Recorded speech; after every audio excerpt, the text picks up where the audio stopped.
Organizing files. Objectives. Directories, folders, attributes. अब हम देखते हैं कि हम एक नई डायरेक्टरी या फोल्डर किस तरह बना सकते हैं। इसके लिए हम सबसे पहले अपने डेस्कटॉप पर राइट क्लिक करते हैं। हमारे सामने एक लिस्ट आ गई है। इस लिस्ट में से हम न्यू पर अपना माउस ले जा रहे हैं, जैसा कि आप देख रहे हैं। इस नई आने वाली लिस्ट में आप बहुत से आइकॉन्स बने हुए देख सकते हैं। इस लिस्ट में सबसे ऊपर आप फोल्डर लिखा हुआ देख सकते हैं। इस पर क्लिक करने से हमारे सामने एक फोल्डर बन गया है। इसी तरह हम इस नए बनाए गए फोल्डर को डबल क्लिक करके ओपन करते हैं। इस फोल्डर के अंदर हम राइट क्लिक करते हैं तो हमारे सामने वही लिस्ट दोबारा आ जाती है। इस लिस्ट में से हम फिर से न्यू पर अपना माउस लेकर जाते हैं तो हमारे सामने वही आइकॉन्स वाली लिस्ट दोबारा आ जाती है। इस तरह हम एक फोल्डर के अंदर मजीद फोल्डर्स बना सकते हैं। अब हम किसी फोल्डर की प्रॉपर्टीज देखना सीखते हैं। सबसे पहले हम उस फोल्डर पर राइट क्लिक करते हैं। सामने आने वाली लिस्ट में हम सबसे आखिरी ऑप्शन जिस पर प्रॉपर्टीज लिखा है उस पर क्लिक करते हैं।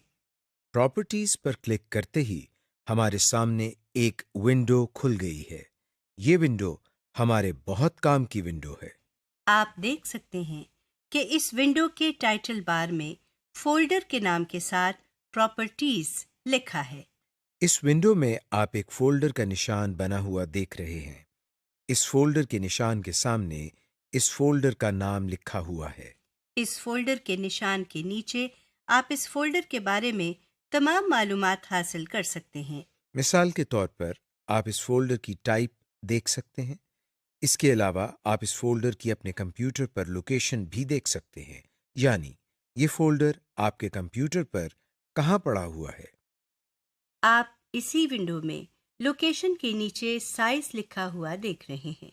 यह आपको बताता है कि जिस फोल्डर की प्रॉपर्टीज आप देख रहे हैं उस फोल्डर का साइज कितना है।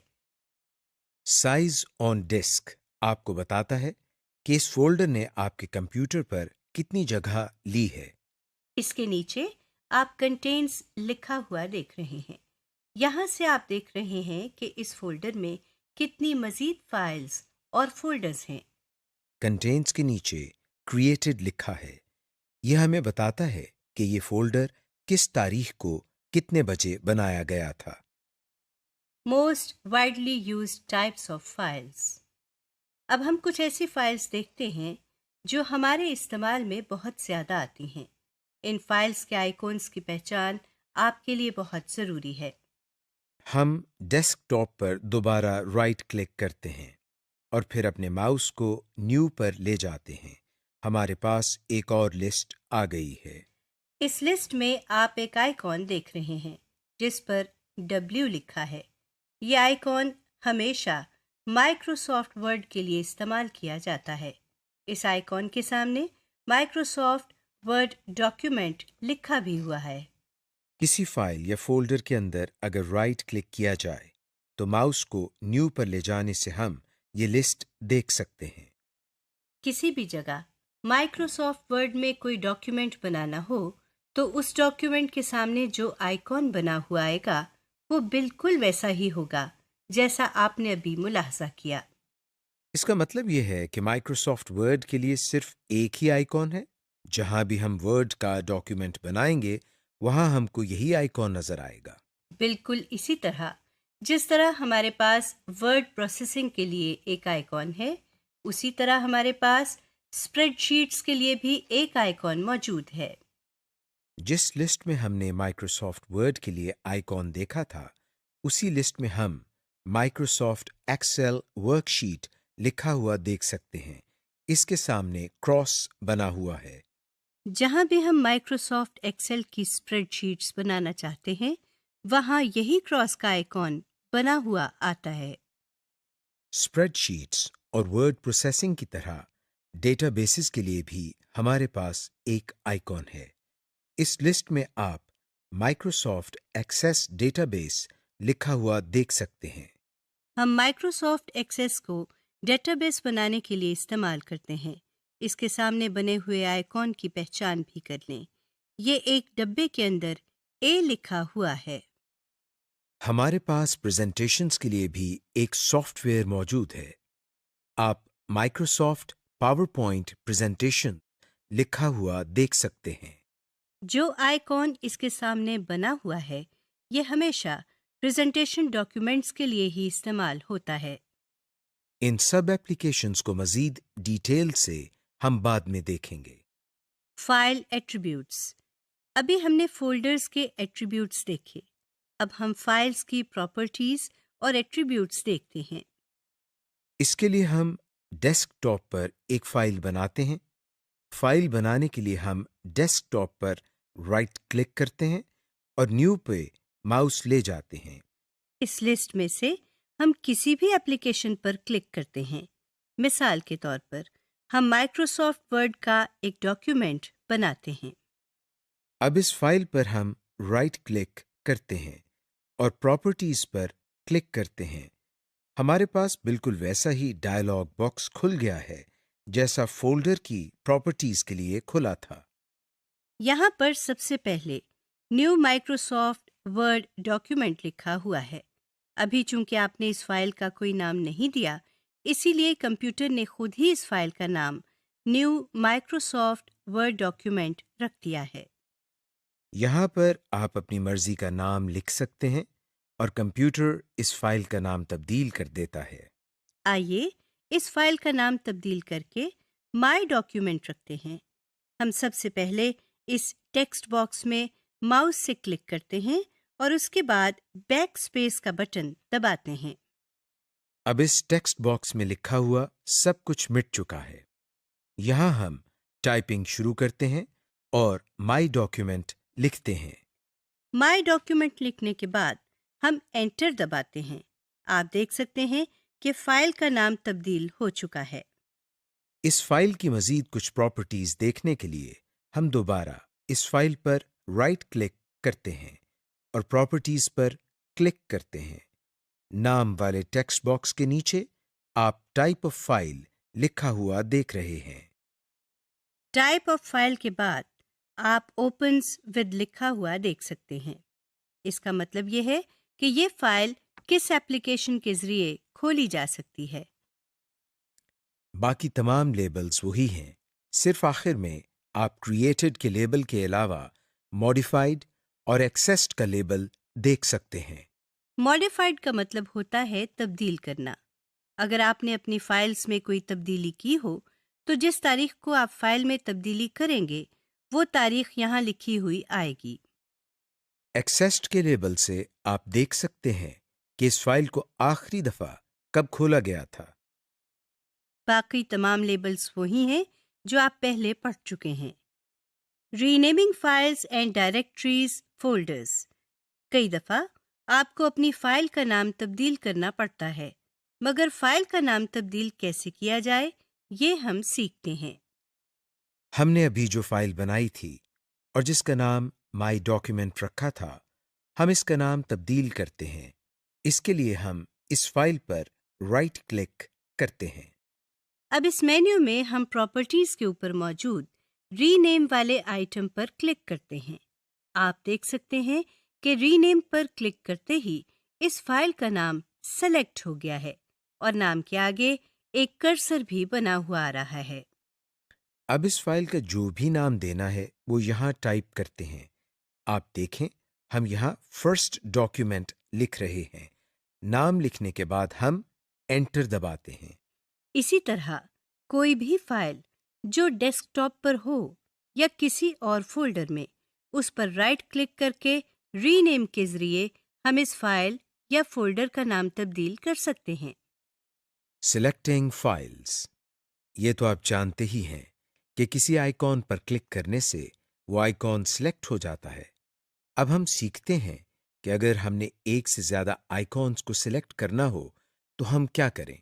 अगर हमने इन आइकॉन्स को सेलेक्ट करना हो जो इकट्ठे पड़े हुए हैं, तो एक से ज्यादा आइकॉन्स को सेलेक्ट करने के लिए शिफ्ट के बटन के साथ एरो कीज का इस्तेमाल करते हैं। इसी तरह अगर हम चाहते हैं कि उन आइकॉन्स को सिलेक्ट करें जो इकट्ठे नहीं पड़े हुए, तो हम शिफ्ट के बजाय कंट्रोल की इस्तेमाल करते हैं और माउस से उन आइकॉन्स को सिलेक्ट कर लेते हैं। Copy and paste files.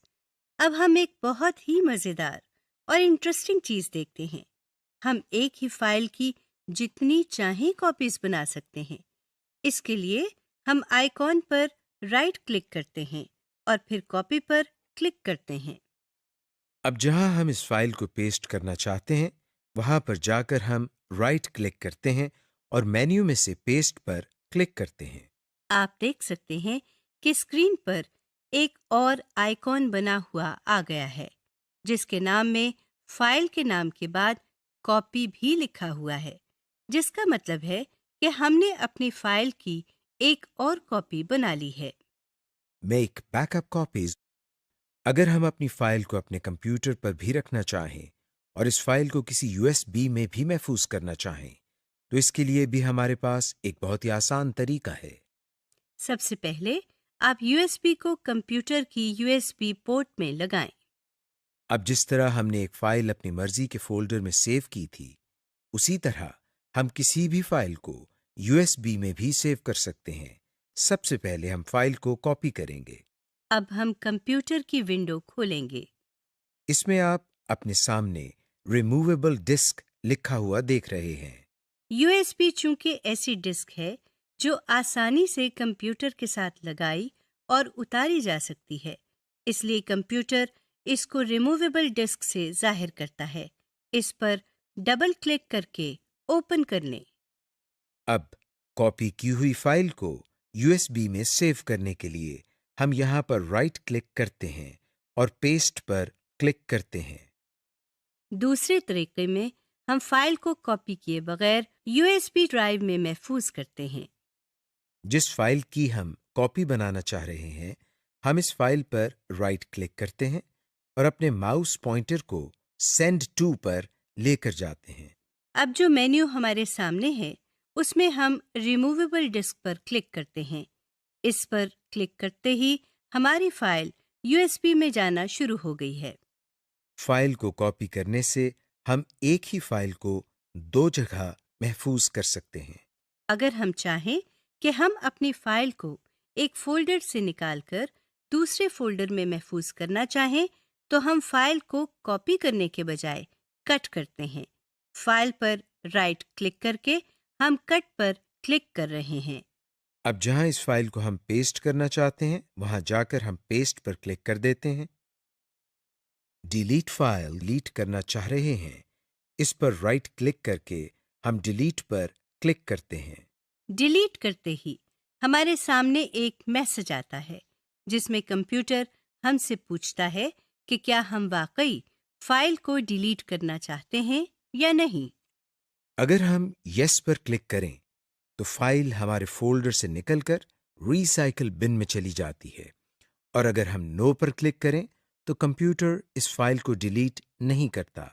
इस वक्त हम यस पर क्लिक कर रहे हैं। फाइल को डिलीट करने के लिए हम उस पर सिंगल क्लिक करने के बाद कीबोर्ड से डिलीट का बटन भी दबा सकते हैं। जिस तरह हम एक फोल्डर में से किसी फाइल को डिलीट करते हैं, उसी तरह हम पूरे फोल्डर को भी डिलीट कर सकते हैं। फोल्डर पर राइट क्लिक करके हम डिलीट पर क्लिक करते हैं। कंप्यूटर एक दफा फिर पूछता है कि क्या हम वाकई फाइल को डिलीट करना चाहते हैं या नहीं। हम यस पर क्लिक करते हैं क्योंकि हम इस फोल्डर को डिलीट करना चाहते हैं। फॉर्मेट ए ड्राइव। सबसे पहले हम अपनी यूएसबी को कंप्यूटर के साथ अटैच करते हैं। अब हम डेस्कटॉप पर बने हुए कंप्यूटर के आइकॉन पर डबल क्लिक करते हैं। आपके सामने जो विंडो आई है, उसमें आप कुछ आइकॉन्स बने हुए देख सकते हैं। उनमें से एक आइकॉन पर रिमूवेबल डिस्क लिखा हुआ देख सकते हैं। इसी आइकॉन पर हम राइट क्लिक करते हैं। आप अपनी स्क्रीन पर एक मेन्यू देख सकते हैं। इस मेन्यू में एक फॉर्मेट का आइटम भी मौजूद है। हम इस आइटम पर क्लिक करते हैं। हमारे सामने एक छोटा सा डायलॉग बॉक्स आ गया है। इसमें कैपेसिटी के नीचे एक ड्रॉप डाउन मेन्यू है जहां से आप इस यूएसबी का साइज सेलेक्ट कर सकते हैं। अमूमन आपको साइज सिलेक्ट करने की जरूरत नहीं पड़ती। कंप्यूटर खुद ही सही साइज सिलेक्ट कर देता है। बाकी दोनों ड्रॉप डाउन मेन्यूज के बारे में हम बाद में आपको बताएंगे। वॉल्यूम लेबल के नीचे रिमूवेबल डिस्क लिखा हुआ है। इसको मिटाकर आप अपनी मर्जी से इसका नाम माई यूएसबी टाइप करते हैं। फॉर्मेट ऑप्शंस के नीचे क्विक फॉर्मेट पहले से ही सिलेक्टेड है। फॉर्मेटिंग शुरू करने के लिए हम सबसे नीचे बने हुए स्टार्ट के बटन पर क्लिक करते हैं तो कंप्यूटर हमें एक वार्निंग देता है कि अगर आपने यूएसबी फॉर्मेट की तो इसमें मौजूद सारी फाइल्स और फोल्डर्स डिलीट हो जाएंगे। हम ओके का बटन प्रेस करते हैं। आप देख रहे हैं कि यूएसबी फॉर्मेट होना शुरू हो गई है और कुछ देर में ये अमल मुकम्मल हो जाता है और हमारे सामने फॉर्मेट कंप्लीट का मैसेज आ जाता है। अब हम डेस्कटॉप से कंप्यूटर के आइकॉन पर डबल क्लिक करते हैं तो हम देखते हैं कि हमारी यूएसबी का नाम माई यूएसबी हो गया है।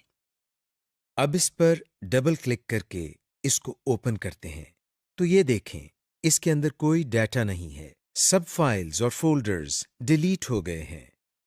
सर्चिंग, किसी भी फाइल को ढूंढने के लिए हम कंप्यूटर के आइकॉन पर डबल क्लिक करते हैं।